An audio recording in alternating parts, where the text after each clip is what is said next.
अवधूत चिंतन श्री गुरुदेव दत्त. असं म्हणतात की श्रीपादांची ही एक गोष्ट रहस्यमय पद्धतीने आयुष्य बदलते. नेहमीप्रमाणे एक अतिशय उपयुक्त व्हिडिओ आपण घेऊन आलेलो आहोत. तरी हा व्हिडिओ जराही स्किप न करता पूर्ण पहा. या काळातील अनेक सिद्ध पुरुषांचं, योगीजनांचं, महात्म्यांचं, थोर दत्त भक्तांचं असं म्हणणं आहे की ही एक गोष्ट रहस्यमय पद्धतीने तुमचं आयुष्य बदलते. त्यांनी स्वतः त्याची प्रचिती घेतली आहे, त्यांनी स्वतः अनुभवले आहे.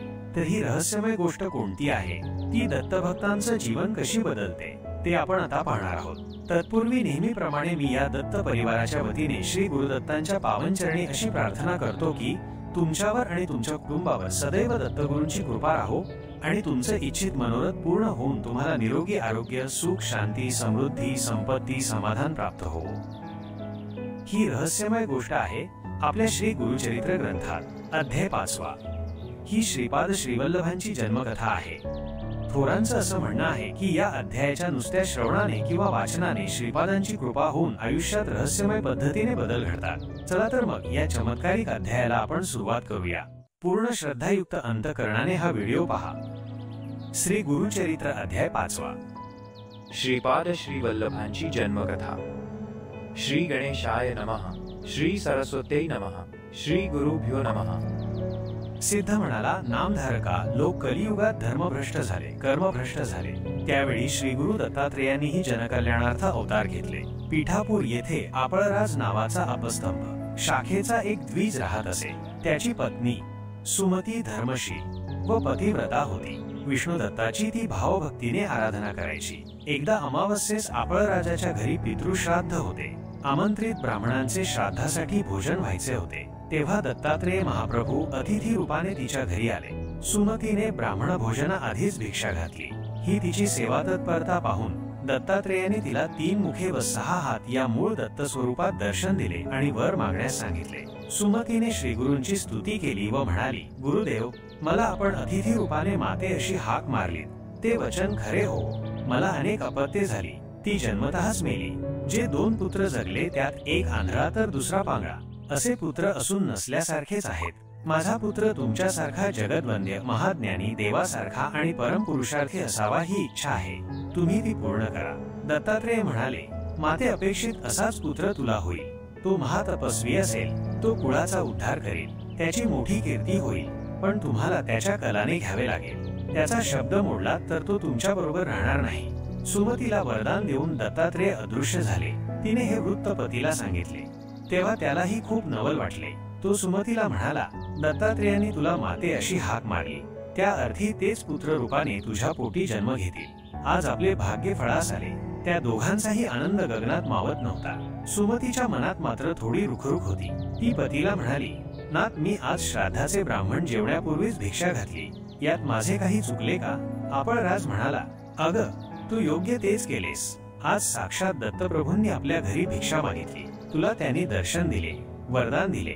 आज आपले सर्व पितृगण कृतार्थ झाले.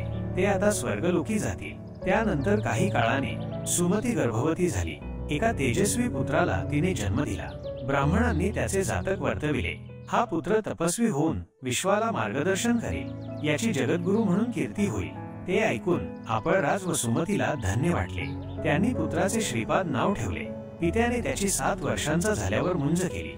मौंजी बंधन होताच 4ही वेद तो घडाघडा म्हणू लागला. त्याने मीमांसा, न्याय, तर्क आदी दर्शनशास्त्रेही तत्काळ प्रकट केली. लोक त्याला अवतारी महात्मा म्हणू लागले. त्याने आचार, विचार, कर्म, प्रायश्चित्ते, वेदांचा अर्थ, वेदांताचे रहस्य अशा अनेक विषयांचे ज्ञान लोकांसाठी प्रकट केले. श्रीपाद 16 वर्षांचा झाला. त्यावेळी त्याच्या माता पित्यांनी विवाहाबद्दल त्याला विचारले. तो म्हणाला, मी तपस्वी ब्रह्मचारी आहे. योगरूपी श्री हीच माझी पत्नी, म्हणून मी श्रीपाद श्रीवल्लभ आहे. लवकरच मी उत्तरेकडे जाणार आहे. ते ऐकून आपळराज व सुमतीला वाईट वाटले. दत्तात्रेयांचे वचन आठवून त्याने त्यास विरोध केला नाही. ती दोघे म्हणाली, बाळा, आमची तू म्हातारपणीची काठी आहेस. तूच निघून गेलास तर आम्ही कोणाकडे आशेने बघायचे? तू आमचे दैन्य दूर करशील ही आमची अपेक्षा होती. आम्ही आता काय करायचे? त्या दोघांचे श्रीपादाने सांत्वन केले. तो म्हणाला, आई, बाबा, एवढेच ना, तुमचे दुःख मी आत्ताच घालवितो. मग आपल्या दोन्ही भावांवर त्याने अमृतमय कृपादृष्टी टाकली. तर काय आश्चर्य, ते दोघेही अव्यंग, सदृढ व सुंदर झाले. त्यांनी श्रीपादाचे कृतज्ञतेने पाय धरले. श्रीपाद म्हणाला, तुम्ही माता पित्याची सेवा कराल तर या लोकी पुत्र पौत्रादिकांचे सुख भोगून शेवटी मुक्त व्हाल. ते सर्व पाहून आपळराज व सुमतीला आनंदाश्रू आवरत नव्हते. श्रीपादाने त्यांनाही आश्वासन दिले, तुमचे हे दोन्ही पुत्र शतायुषी होतील. त्यांच्या घरी अखंड लक्ष्मी नांदेल. यांची मोठी कीर्ती होईल. त्यांचे वंशज वेदशास्त्र संपन्न, सदाचारी व प्रतिष्ठा प्राप्त होते. साधुजनांना दीक्षा देण्यासाठी मला उत्तरेकडे जायचे आहे. अनुज्ञा असावी. माता पित्याच्या डोळ्यात अश्रू तरळत होते. त्यांना वंदन करून श्रीपाद क्षणार्धात अदृश्य झाला.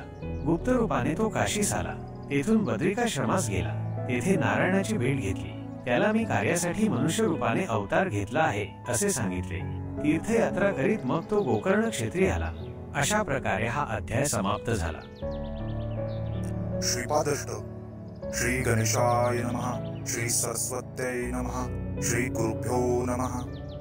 वेदांत वेद्यो वरयोगी रूपम जगत्प्रकाशम सुरलोकपूज्यम इष्टार्थ सिद्धिं करुणाकरेशं श्रीपादराजं शरणं प्रपद्ये.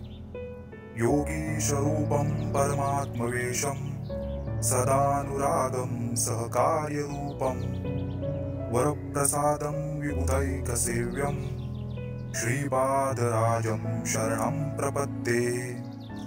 काषाय वस्त्रं करदण्डधारिणं कमण्डलुं पद्मकरेण शङ्खं चक्रगदाभूषितभूषणाढ्यं श्रीपादराजं शरणं प्रपद्ये. भूलोकसारं भुवनैकनाथं नाथादिनाथं नरलोकनाथं कृष्णावतारं करुणाकटाक्षं श्रीपादराजं शरणं प्रपद्ये. लोकाभिरामं गुणभूषणाढ्यं तेजोमुनिश्रेष्ठमुनिवरेण्यं समस्तदुःखानि भयानि शान्तं श्रीपादराजं शरणं प्रपद्ये. कृष्णासुतीरे वसति प्रसिद्धं श्रीपाद श्रीवल्लभयोगीमूर्तिं सर्वे जनश्चिन्तितकल्पवृक्षं श्रीपादराजं शरणं प्रपद्ये. मन्त्रातिराजं युतिराजपुण्यं त्रैलोक्यनाथं जनसेव्यनाथम् आनन्दचित्तम् अखिलात्मतेजं श्रीपादराजं शरणं प्रपद्ये. मन्त्रानुगम्यं महानिर्वितेजं महत्प्रकाशं महशान्तमूर्तिं त्रैलोक्यचित्तम् अखिलात्मतेजसं श्रीपादराजं शरणं प्रपद्ये. इति श्रीपाद श्री अष्टक सुसंपूर्णम्. हा व्हिडिओ आपल्याला आवडला असेल व उपयुक्त वाटला असेल तर या व्हिडिओला लाईक करा व आपण चॅनलला सबस्क्राईब केलं नसेल तर या चॅनलला सबस्क्राईब करा